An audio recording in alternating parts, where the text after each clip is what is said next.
The following is an encore presentation of stories from the Dooralong Transformation Centre. We're joined in the studio by Matt from the Dooralong Transformation Centre. Matt's our guest this morning, so good morning to you, Matt. Good morning. How are you going?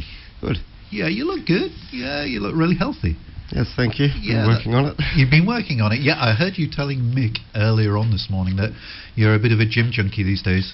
Yeah, I find myself getting frustrated when it's not open at 4 o'clock in the afternoons. I thought you meant 4 in the morning for a second there. No, not an early riser. Not an early riser, no. Okay, so you're working out down in the gym at Dooralong? Yes. Yeah. How long have you been at Dooralong now? I've been there 5 months this week. 5 months this week? Yep. How are things going for you? Yeah, good. It has its down days a little bit. But, ups and downs? A lot of ups and downs, but you got the tools now to pull yourself back out of it and get back to where you were. So you feel you're making good progress? Good progress, and every week something new pops up that you know you haven't learnt and you haven't touched on yet, and you know you got to do it, so just stay another week. So it's quite it's a beneficial process. It is beneficial, yes. Yeah. Okay, Matt, listeners can't see this, but I'm guessing Matt's in his early 30s, are you? Something like that? Mid-30s. Yeah, so you're a fairly young guy. And you were telling Kath and Mick that the addiction with drugs really only started in your 30s. Yeah. Is that right? Yeah. That's quite late, isn't it? It was quite late. I did have an issue with weed and sort of party drugs when I was very young, in my early 20s, but it wasn't a problem that continued. Alcohol always was, but yeah, when around 30 years old, I tried ice and kept trying it. Yeah. Your childhood was a normal childhood? Relatively normal when it comes to my parents. Went to a Catholic college, always went to school. Home was always there, always fed. There was an issue early in my life which I put in the back of my head. It didn't come up till I was a teenager when I was abused by an uncle as a kid. And now that I've been doing this program and it teaches you a lot about your life and where things have gone wrong, I've realised that one thing has psychologically damaged me without knowing it, and my whole life I've felt uncomfortable in my skin, uncomfortable trusting people, and I guess drugs and alcohol were a way of me feeling free from that. Yeah. And just never realised, and it never came up. So this issue of abuse, and we won't go into details, but that was something that you were sort of trying to bury deep inside yourself? You weren't addressing that issue? No, never addressed it, just buried it. Denial? Yep. But it was obviously having an impact on you at a sort of subconscious level. Yeah, it did. Affected a lot of relationships and get a lot of anxiety over it and feel very uncomfortable within myself. Yeah. Yeah. But at that time, you didn't associate those feelings of being uncomfortable and anxiety with what had happened earlier in your life? No, I just thought it was just me. There was something wrong with me, Yeah. So, what trade have you got? You would be a young man, as you say. You had a normal childhood. Your mum and dad were there for you. You went to sort of Catholic school. Things were going good. You had a job when you left school? I did. I worked for the Sutherland Hospital as an apprentice electrician. Yeah. And then a computer tech with a company called AWA. We did Apple's contracts for them. Wow. And their laptops. And from there I got into the hire industry, hiring equipment and tools. I was just joking with Matt off that he was, for a time, I think, when you go into the Apple store, they have the Genius Bar there. You were one of the geniuses behind the Genius Bar. No, the computer told me everything that was wrong with it. I just had to learn how to pull it apart and put it back together. Yeah, well, look, I think anybody in Rima Central Coast this morning that's got an issue with their devices, they'll be seeing you before you leave, and you can sort them out for them. So you had a good job. You had a series of good jobs. Yeah, always had good jobs. Yeah. It wasn't till late last year it all sort of started to unravel. I started to take antidepressants and with the drinking on top of it, and my life just became completely unmanageable. Yeah. When would you say it started, or when would you say it started to unravel? It's always been unraveling, say after the age of 25. Yeah. I was just sort of head above water all the time from that. You were conscious of the fact that you were struggling? Yeah, always struggling with, 'cause you never want to get up and go to work when you're in that state, and every day was just a struggle. Did you turn to anybody for help? No, another one of my egotistical things. No, it's one Try of these. And battle things yourself. It's a male sort of culture thing, isn't it? You don't like to admit that you are having sort of emotional or sort of mental health issues. No. Sort of carry on or try to self-medicate in some way with drink or drugs, and that's what happened to you, is it? That's exactly what happened. So, drugs appeared in your life in the late 20s? Yeah, early 20s, and then sort of dropped off partying and just continued to drink, and then my very early 30s it all came. And when you say drink, I mean this is more than social drinking we're talking about. Yeah, I drank alone. I was getting to the stage where I was drinking to go to work and just get up and function. So first thing in the morning? First thing in the morning, yep. And then drink all day? All day. Every day? Every day. Week in, week out? Week in, week out. Jeez. And were you functioning?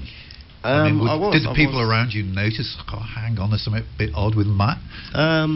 Yeah, they did, but nobody sort of really bring it up. I was still...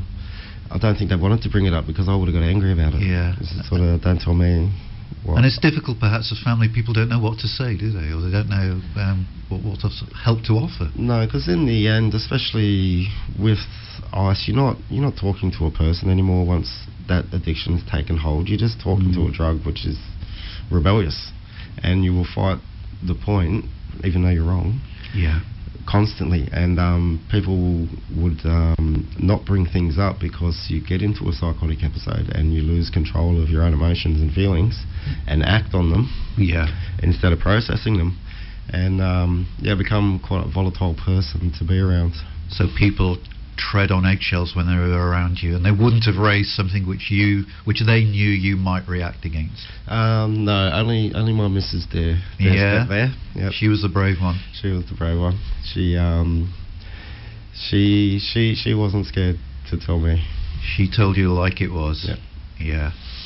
So you're doing ice. Is it we hear on the news and we read in the newspapers that it makes people extremely violent and gives them an enormous strength that sometimes they don't really appreciate, how violent they have become. Is that your experience? Yeah, it is. When that switch flips, it's like a numbing feeling, and you feed off your own anger, and it actually feels good releasing it, and you do become extremely strong. I still remember a night, and I think this is pretty close to when I decided that this drug was completely taking over my life, is when I was in a police station in the cells, and my brain thought it was a good idea to take on all these police, which is not a good idea, and it's not a sane thing to do. And so I had a lot of time to think over that night before going to court in the morning. Hang on, this is not what normal people do. This is insane, and something's got to change. Something's got to change. Yeah.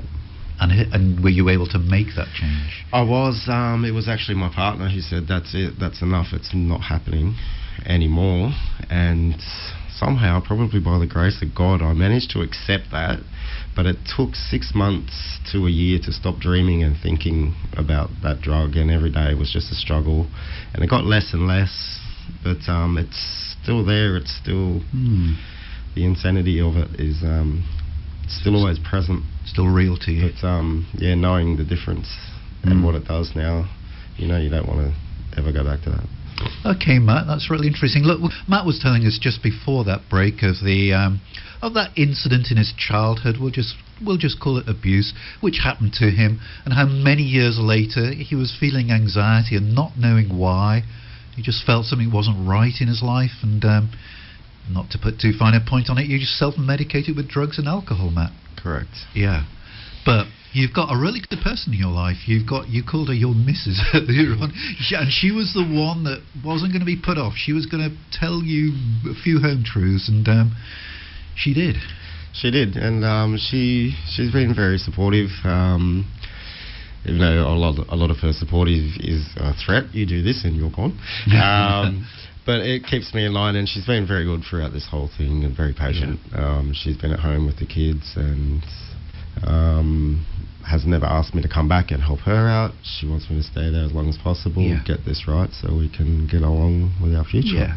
So you gave up the mice, as you were telling us, although it was a real struggle. It was. Did that mean everything would be okay then, or?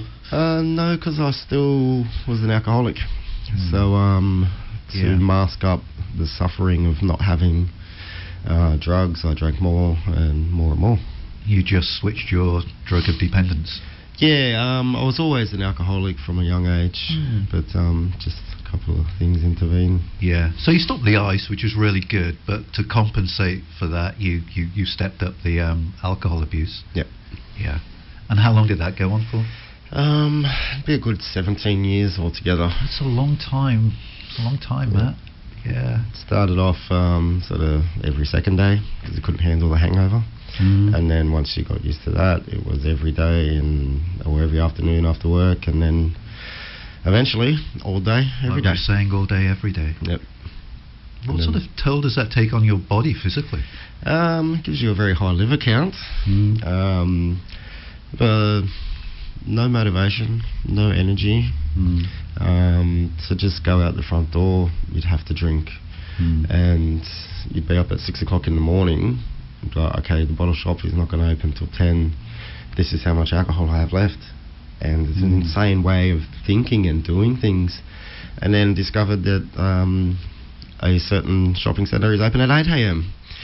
And it's just a continual cycle of insanity. So you plan your day around trips to the bottle shop? Pretty much, yeah. It was never enough.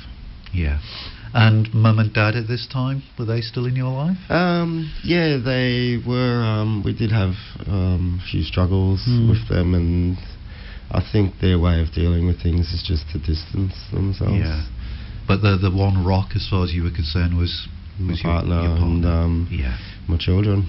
Yeah. My 8-year-old said when I left Dooralong after 6 weeks the first time, my 8-year-old said, you didn't stay there for long enough, which was an eye-opener. Yeah, we should remind listeners that Matt has been, he's on his now is 5 months, did you say, into your second stay. You went to Dooralong initially and you stayed just for 6 weeks. 6 weeks. Why did you leave? My heart wasn't in it, and I didn't realise that I needed all this change. I basically did it to satisfy my partner, and I just wasn't willing and ready, I guess. Not for yourself? Not for myself, and it took me to leave and have a really hard and fast relapse. And that's what happened? That's what happened, and I knew that I had to go back, and I just had to get it right. So you came out of Dooralong that first time and went straight back on the drink in a really big way, is that right? Yes, very big way. Very big way, yeah. And it was then that you realised, I suppose, that you were fast approaching rock bottom. Yeah. Things in my life disappeared faster in 6 weeks to 3 months than they ever did in 17 years. Things that mattered to you? Yeah. Your family, you're talking about? Yeah. Money, jobs, car. Everything. Everything gone. Bit of a wake-up call. It was.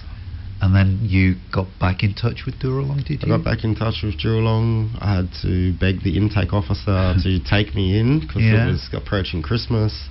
There was no detoxes available. There was nothing. And he just said to me, look, how long have you been sober? I said 4 days, because we had a conversation 4 days earlier that I had forgotten because I was drunk, and he had actually hung up on me.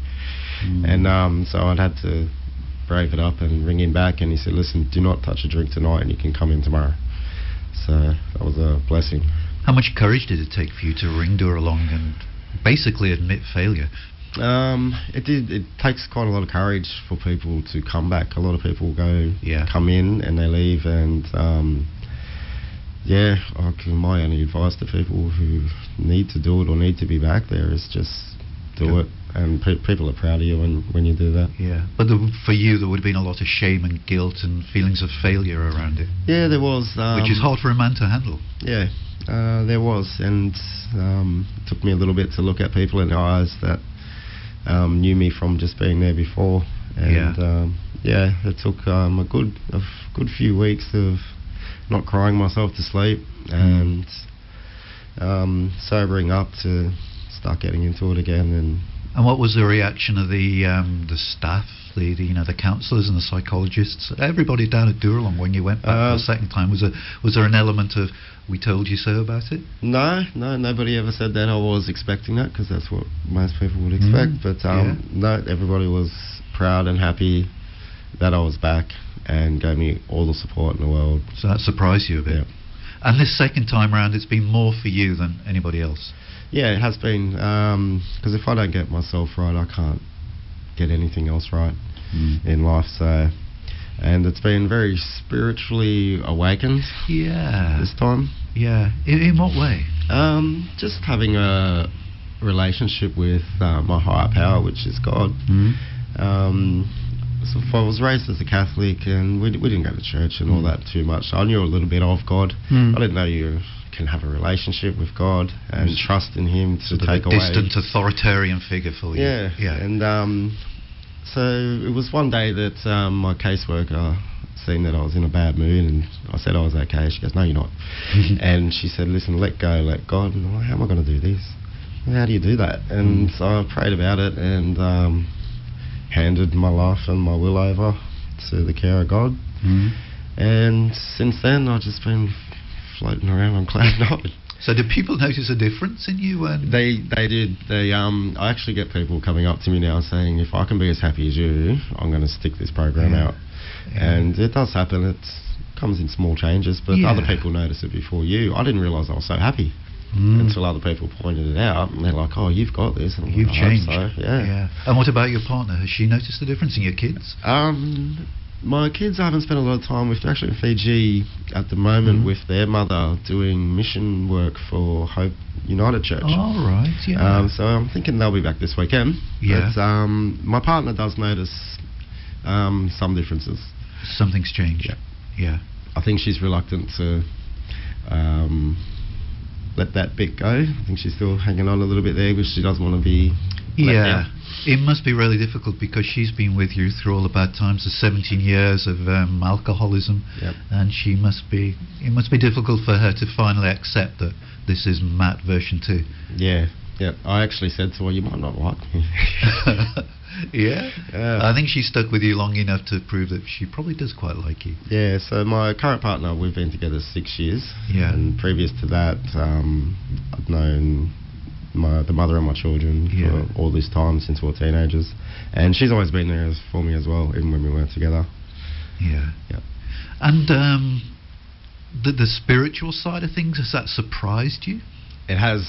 It surprised me I was just saying to the guys downstairs when we had a coffee, it says that God can make you rich, and I never understood that. I always thought it was going to involve money, but when you feel this happy and this free, nothing else matters.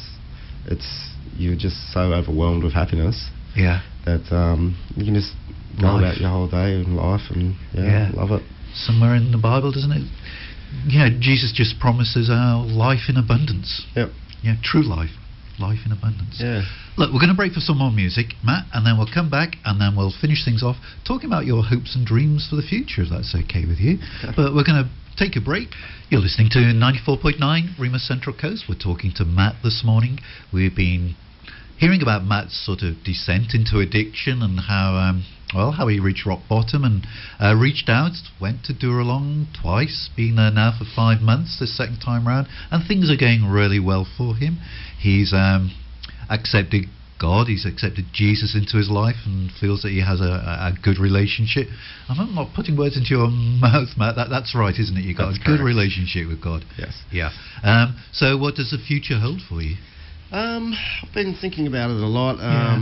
Career-wise, I want to try and do something worthwhile. I see people everywhere I go now, and I just want them to be know that there's a way out, and that they can be free and they can be happy all at the same time without any substances involved, and they can pass these messages back on to their children. So we start getting it all through. So I've been thinking about doing community services course and in drug and alcohol, and family matters and things like that, and just try and get something good out of life and give something back. Yeah. And your hopes and dreams as far as your sort of family situation is concerned? Oh, to live happy and free. Happy and free. Free from addiction. Free from addiction. Yeah. So your partner's on both side with you. Mum and Dad, they're okay now? Yeah, they're okay. Don't get to talk a lot. Mum tries to ring me on weekends when I'm home. There's no reception out there, so... No, that's one of the downsides of Dooralong, I think, isn't it? Unless you stand at that bar just outside the chapel. That's correct, That's right, yeah. But yeah, no, they're enjoying it. Both of my parents are alcoholics as well. And my dad, I think, he's very few words sometimes. But he said, well, you got more strength than me to go do that. So that in itself is a difficult situation, both for them and for you to sort of navigate. Yeah. How much longer do you think you'll be at Dooralong, Matt? It could go another 5 months. Things keep coming up every week, and you can't rush it, and just got to get it right. It's probably around another 3 months mark, unless things keep coming up, and try and organise my life outside of there and get it all right. And what have they got you doing? I know that you have to work for your keep. Yeah, we do. I was in the kitchen for about 3 months. Hot work? Yeah, it was. It was good. It kept me busy. You get sick of chopping things. But I changed to the cleaning crew now because I do a lot more stuff and become I wouldn't say not as reliable, but I'm obviously driving people around to their appointments and things during the day, so I can't always be there and drop the hat at someone. It's cooking somebody's meal. I can't drop it and leave. So just keeping upkeep around the property. Yeah, because it's a big place, isn't it? It needs a lot of upkeep. It's a big place, and it needs all of us to upkeep it. One question, I'll finish with this, but I never asked you earlier on, how on earth you found out about Dooralong in the first place? We just sort of accepted that you went to Dooralong, but who introduced you to the Salvos and Dooralong? When I was in detox, there was a lovely lady named Sharon.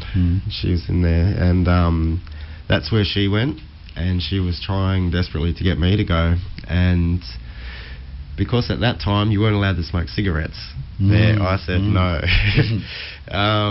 But then it come to the decision that was the only place that could take me in the time frame that I needed. So did you try other places? I did. I tried all of them. Did you? And it was a very long wait, and both times that I've had to get the courage to ask them if I can go there, it's been instant. Yeah, that's good. And changed your life? It has. I couldn't imagine of going somewhere else. Where were you I said that other question was going to be the last one. I'll make this last one. Where were you 12 months ago? 12 months ago, basically homeless and not having a job, living in despair. Yeah. You don't look as if you're in despair now. No, that's good. Got a big smile on his face. Look, we're going to leave it there, Matt. Thanks so much for being so honest and open with us. I really appreciate that, and I'm sure our listeners do. I'm sure the things that you have said may have resonated with our listeners. Maybe them that need some help, or they know somebody that needs some help. What one final word of advice would you give somebody who knows somebody in addiction, or maybe in addiction themselves? If they can be open and willing and honest with themselves, and just to know that there is I think it's a hard program, but it's an easy way to get free. Okay, we'll leave it there. Thanks a lot, Matt, and we just pray God's blessing on your future life. Thank you. Okay. You've been listening to an encore presentation of the Dooralong stories, which can be heard live every Wednesday at 10 a.m. and repeated 8 p.m. Sunday and 1 a.m. Wednesday, right here on 94.9 rema.cc.